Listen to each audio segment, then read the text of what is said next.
Welcome to the Girls Empowerment Network podcast. We are changing the world.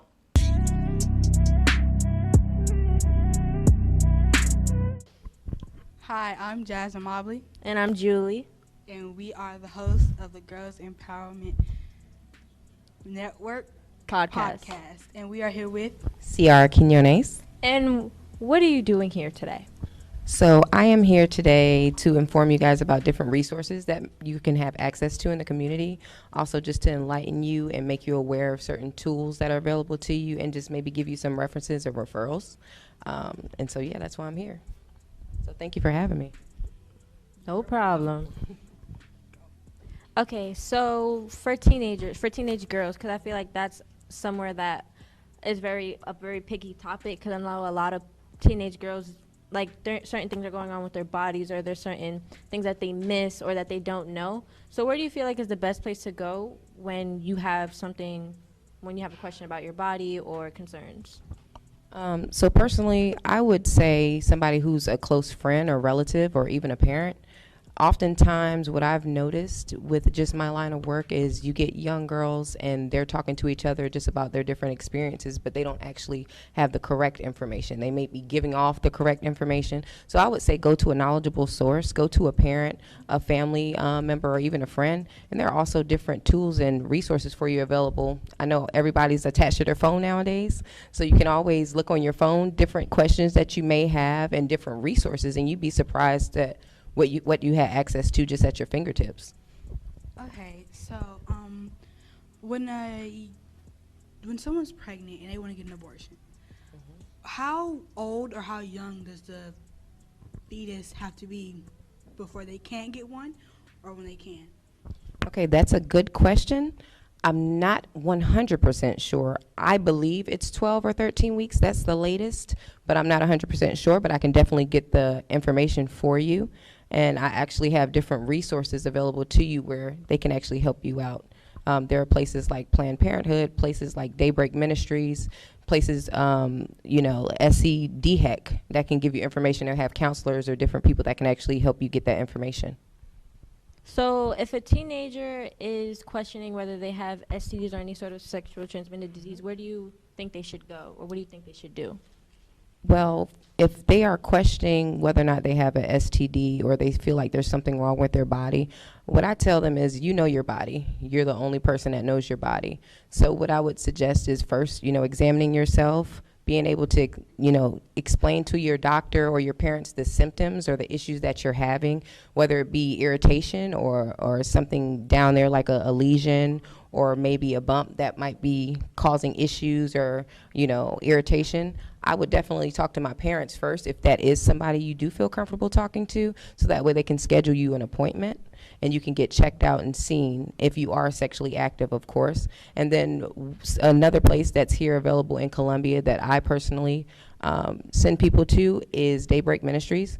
They're a nonprofit organization, and they actually are faith-based. And at that place, you actually don't have to be a certain age, which is something that I found out. I spoke to someone. Oftentimes here, when it comes to different information actually going to an appointment, you actually have to have a parent there. Normally, most places are 16, 13 if you're just learning about birth control, about getting a pregnancy test, ultrasounds, those things are available to you. But when it comes to something else more strenuous, then you have to be a little bit older. But any information as far as STD, Daybreak Ministries is free. They're no charge there.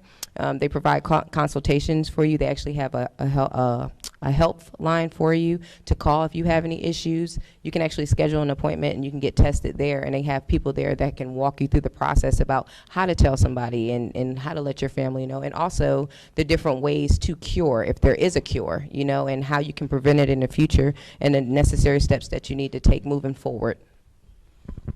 So as a child that's growing up and getting older, does pubic hair, does it start growing when you get older, or is it like it stops at a certain time? So everybody's body is different. Everyone develops different. So there's no particular age. I know there can be young boys who I've experienced. So I'm a medical assistant by trade, and there can be kids as young as like 6, 7 years old that have pubic hair, or developing a mustache for a young man, or hair on his arms and legs. The same thing with a young lady. She might be developing hair on her vagina pretty early, but she also may be somebody who's actually gotten her cycle earlier than somebody else. It all just depends on your hormones. A lot of that is genetics, and so there's no time frame. It really just depends on how you develop, and each person is different. So yeah. Thank you. You're welcome. Personally, I have a lot of female friends that are very shy to ask questions or talk about what their body's going through. So do you think that they should feel ashamed or a certain way when talking about their bodies? I don't feel like anybody should be ashamed or about talking about their bodies. Your body is there. It's natural. God created us as woman and man. When we first got here, we were born naked. We came into the world, naked. And so there's no reason to be ashamed about that. I'd rather somebody have those questions and then find a safe place or a safe person to discuss those things with. What I do see a lot is misguided people, or information being handled the wrong way, or people being ashamed or put down because they have those questions. And so because they're scared to go to an outside source, or they're scared to go to a vital source, they tend to deal with things within self. And what happens is, when you deal with things within self and you have these questions, that's when it comes with pregnancy, and when you don't know how you can prevent it, or what to do when you have it, or you get people that get pregnant and they might freak out, and then of course they want to abort their babies or put them in the trash can because out of fear. So you don't want to be fearful of those things. You want to learn your body. You want to embrace your body. You want to touch your body. Be comfortable with yourself. When you're in the shower, touch yourself. Hey, this is my breast.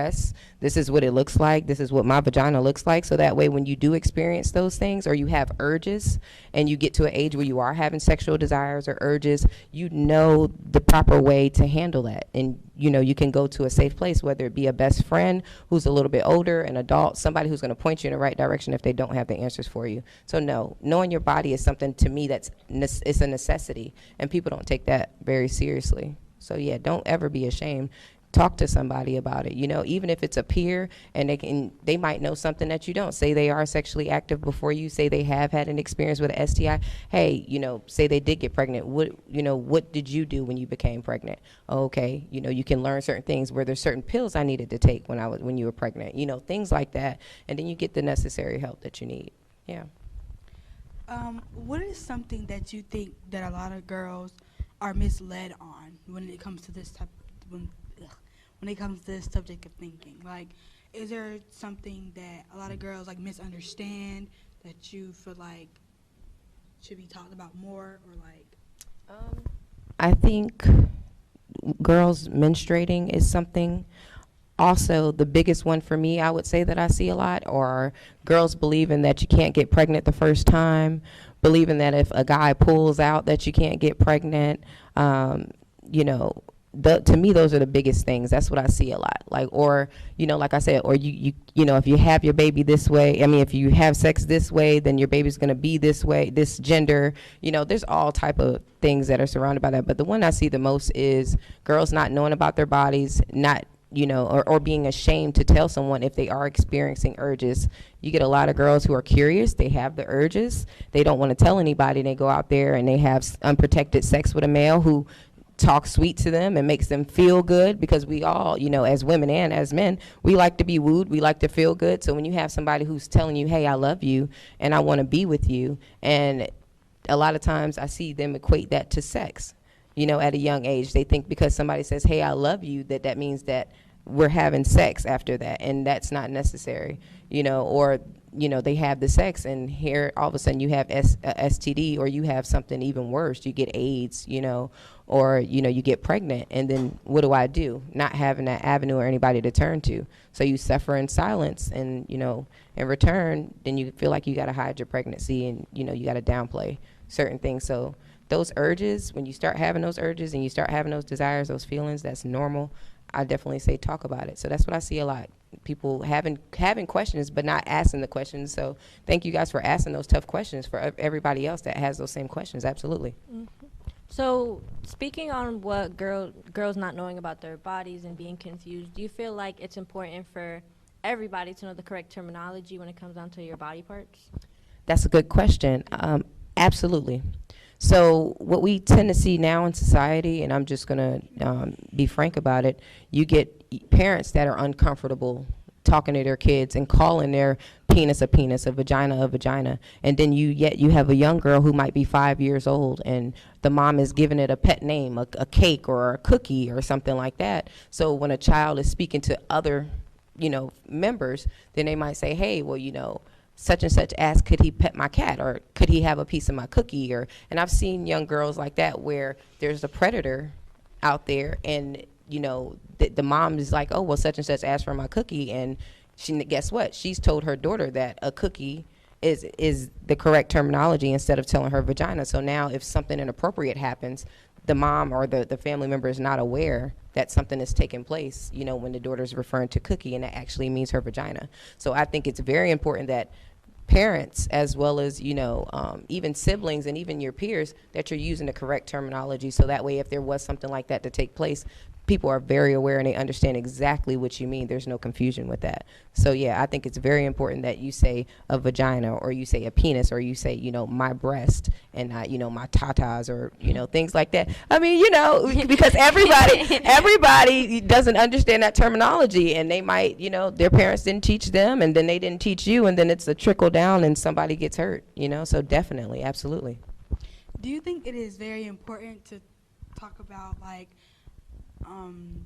that type of thing anywhere, like have the talk before the child goes and does anything? You think it's very important that parents sit down and talk to their kids about the certain subjects that they need to?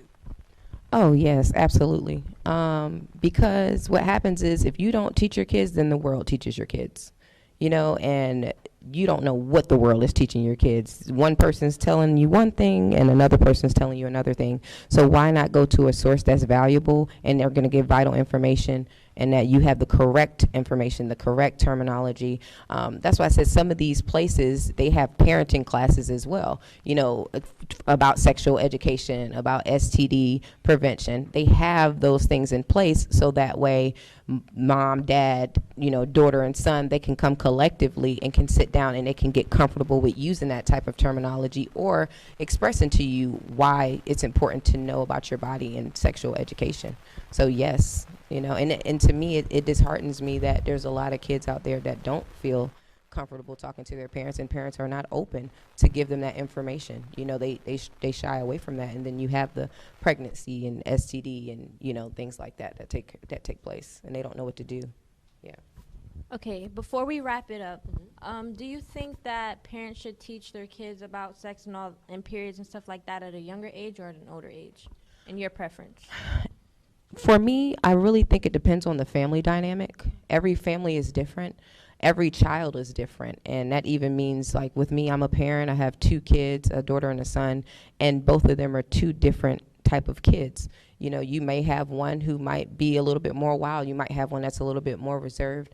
What I would say is definitely share the same information. Just personally for myself, I have shown my kids pictures. I have talked to them about it. I've talked to them about STDs that can be cured, the ones that cannot be cured. I've told them how they affect your body and your system. I've told them, hey, if you notice something, then you need to let me know. So I have a very open platform for my children to come to me and ask me any questions that they have, and in return, if there's anything that I feel that they need to know, that I need to share with them, then I definitely share that information with them. So that way they're aware also of how to prevent those things, but also if they do occur, they know what avenues and where to go to get their information. Well, thank you for coming to our podcast and Absolutely. sharing information with us, and that was very valuable to us and the people that are watching. Thank you so much for Thank having you me, so ladies. much. I appreciate it. Thank you for tuning into the Gen Podcast. A special thanks to our sponsors and all of those who made this podcast possible.